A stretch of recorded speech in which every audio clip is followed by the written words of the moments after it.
Kevin, has anyone ever told you you look like Bob Evans? You're the spitting image, mate. Like, No one's ever said oh, I'm that. 100% the first journalist to ever make that joke. Mate, before we get started, I have a very important question, and I'm going to be asking you, and I'm going to be asking pretty much everyone else that I can. Is it Okay. tacky to wear the shirt of, if you're going to go see a band, is it tacky to wear that band shirt to the gig?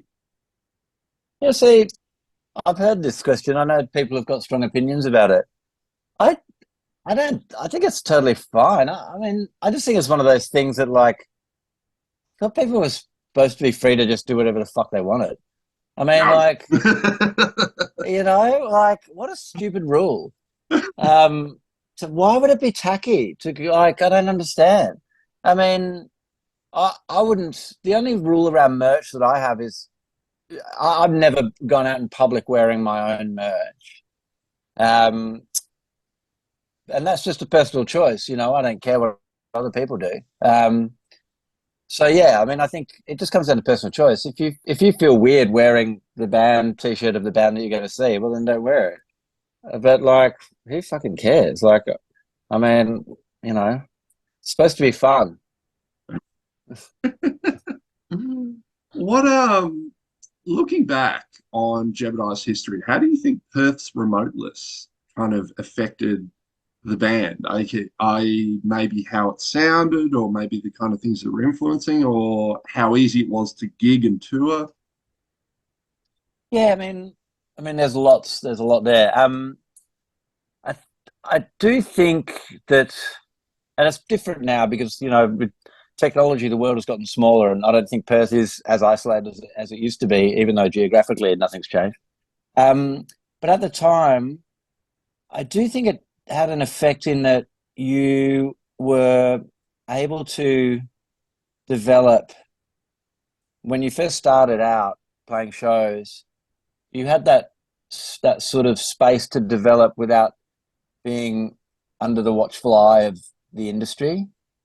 So I think it meant that bands starting out weren't as influenced by trends and fashion, perhaps, and also too like yeah, they were given time to kind of find themselves as well, which hopefully would both of those things um, would be conducive to kind of originality and creativity and all that kind of stuff. But the example is like back then is like if you were in a band in Sydney starting out, and there was a bit of a, and there was something about you, you'd have every record company under the sun checking you out at your second, third gig, and that's a lot of kind of pressure.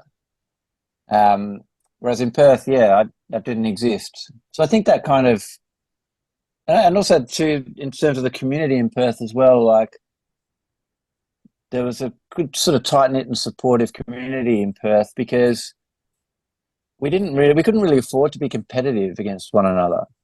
Whereas I sort of found in eastern states cities, particularly Sydney, maybe to a lesser extent Melbourne, there was a competitiveness. So just I guess that's more of a cultural thing that's all connected to the industry and the corporate nature of Sydney and stuff. But yeah, and then of course, like you mentioned, touring was very difficult. Well, it wasn't. It was expensive, but you know, it just meant we would fly over east and hire a van and just drive around in a van for like a month and just play as much as we could before we went home. Whereas these days, you kind of just fly out for the weekend, come home, and fly out for another weekend, come home. That tends to be how we do it now, anyway. So that's changed a lot as well. Yeah. This is as I was doing these questions, I was hit with this like massive wave of nostalgia.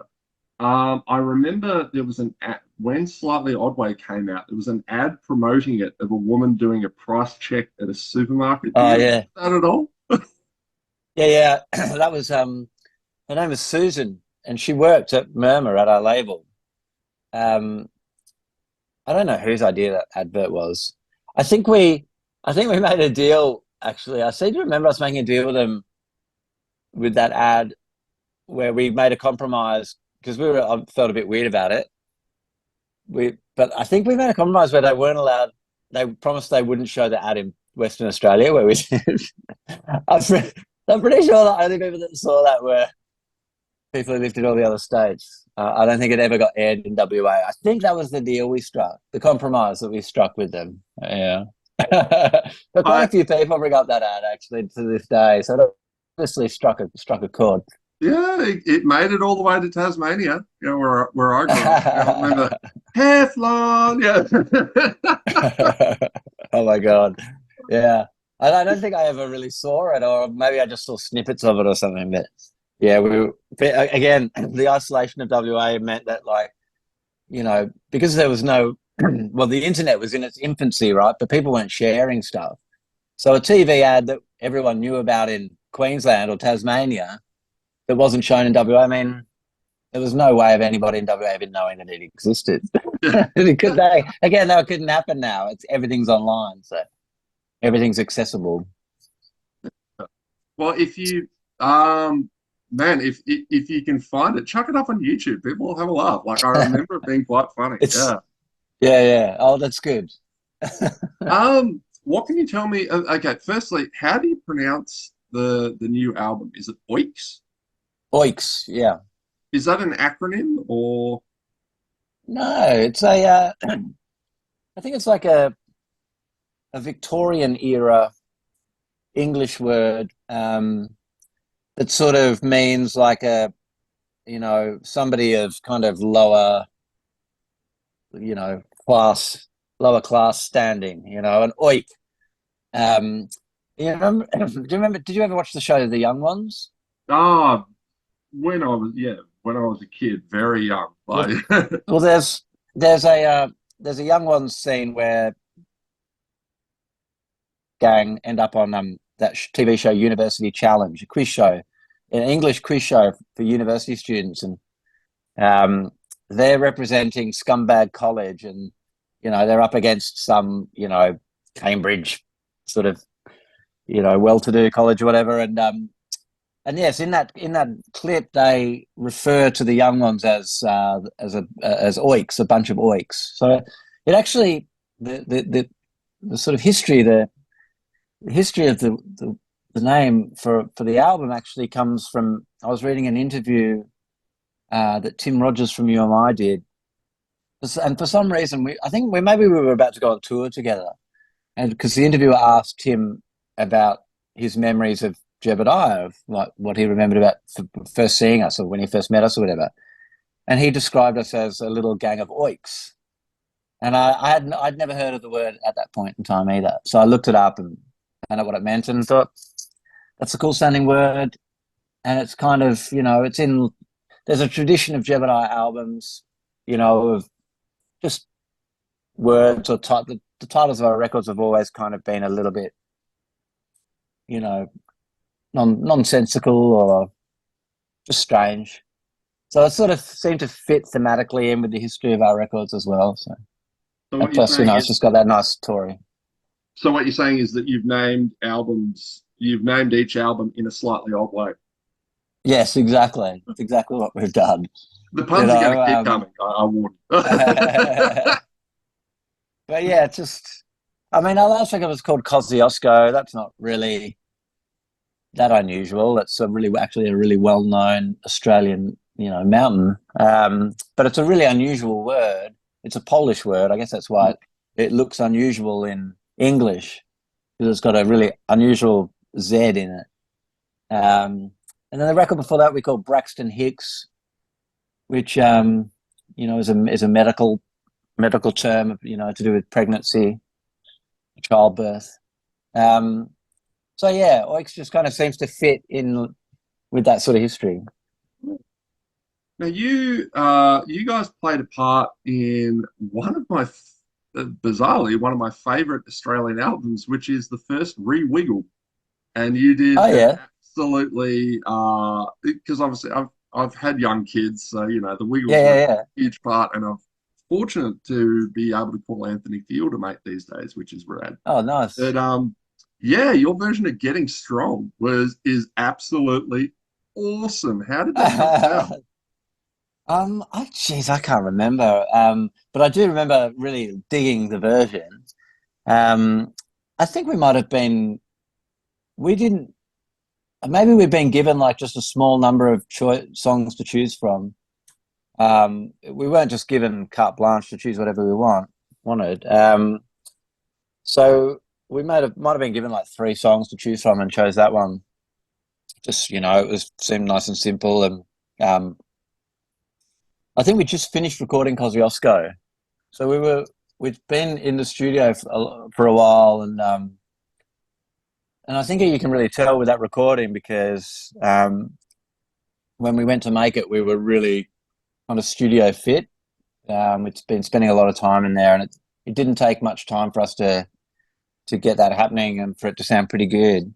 So yeah, well, not many people bring that up, but yeah, I do remember being really proud of that cover that we did. Does anyone ever bring up the fact that that stripy bag on top of that shelf behind you? I swear to God, everyone in the 90s had that fucking bag. It was everywhere. Oh, the stripy bag up the top. Yeah, yeah, that with the blue and red Yeah, stripes. I swear that was just everywhere when I was growing up. yeah. I don't even know where they come from. Um, I don't know. I don't even know where. Yeah, it's just they just seem to appear. But I think that's full of winter clothes or something. I'm in my garage, and that's my garage. Oh, mate, as far as garages go, you've done pretty well. This is your little music making. It is. Yeah, I just gave it a clean. Actually, I haven't been spending much time in here because I've been on the road so much these last couple of months. So the other day I got in and gave it a good clean up, just to try and sort of get my head back in the game again to writing more music. So yeah, So is Oiks completely done? You guys have that's all in the pocket. Um, yeah. just to finish up, how would you kind of describe it, in comparison to some of your more well-known albums? Is it, yeah, are there It's surprises in store? yeah, absolutely. I mean, I think it really stands alone as its own thing, and I think that's an important thing now for us. Having been around for as long as we have been, and this is our sixth record, I think. And so, you know, for us to make a record, for us to release a record, there has to be a good reason for it. We have to be offering something new or different, or we've got to have something to say. Otherwise, you're just putting out records for the sake of putting out records. And there's enough people making records at the moment. We don't need more records just for the sake of it. So it's important that aspect is important, and this record really stands us apart from all the others that we've done because it's the first time we've ever made a record where we went into the studio with nothing. Um, every other record we've made, certainly the older ones, we'd go in with songs that have, we've been playing live for ages and everything's worked out. You just go into the studio and you bash out all your songs that you've played a bunch of times. But yeah, with this one, we went into the studio, we set up it all together in a room, and we would just jam, for like 6 hours a night, and then the next day we'd come in. Oh, sorry. So we jammed for like 6 hours and we'd record all of it, and then the next day we'd come in and we just listen back to what we'd recorded, and we just sort of, you know, pull out anytime we sort of hit on something that sounded like it could be turned into a song or it sounded cool, we just pull those bits out and then work on those bits, and then the next night we'd do it all again. And just sort of, it was a real cut and paste kind of way of songwriting. And the result of that is that there's songs on this album that are not only completely different to anything we've ever done before, but they're the kind of songs that we never would have just written if it had just been done the standard way, like the single that we just put out is called Rubberman. I think is a perfect example of that. Sounds completely different to anything we've done before. There's a few other songs like that as well. So it's a real studio record, which our last album, Kosciuszko, which, was put out a long time ago. It was 10 years ago. That was kind of not similar, but I guess a transition record for us where we went in with maybe 80% of the songs written. But that was the first record where we really started to use the studio like an instrument, you know. And so I feel like with this record, we just went all in on that idea, you know, 100% in on this idea of like, let's use the studio like it's an instrument. And yeah, we just sort of just trusted each other, I suppose, to be able to pull it off. But it took a while. It took us like took about 4 or 5 years to finish it. So it was a real labor of love as well. Easy, man. All right. I think we were only on for 15 minutes, so I'll let you go. Thank you very much for your time today, Uh, dude. And Thank you, mate. Cheers. yeah, easy, man. All the best. And yeah, I'll see you on the road. Thanks, man. Yeah, mate. See Bye. ya.